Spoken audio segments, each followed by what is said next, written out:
ওই যে একটা চলতি কথা আছে না, পাগলে কি না বলে, ছাগলে কি না খায়। চাণক্য সেরকম একটা সুন্দর শ্লোক দিয়ে একটা কথা বলেছেন।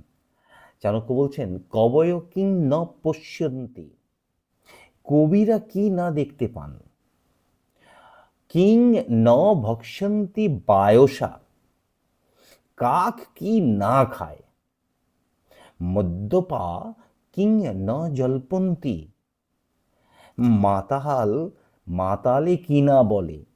আমরা চলতি কথায় বলি পাগলে কি না বলে, চাণক্য বলছেন যিনি মত্ত মাতাল সে কি না বলতে পারে।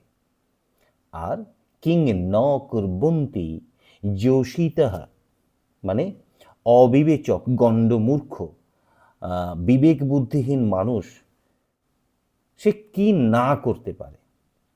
ওই আরেকটা প্রবাদ আছে না, পণ্ডিতেরাও যেখানে পা বাড়াইতেও ভয় পায়, মূর্খেরা সেখানে ঝাঁপাইয়া পড়ে।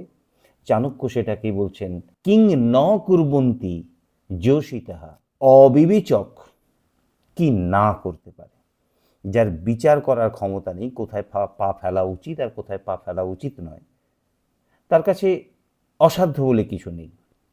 সে সব জায়গায় চলে যেতে পারে, সর্বত্র বিচরণ করতে পারে, সব কিছুই করতে পারে।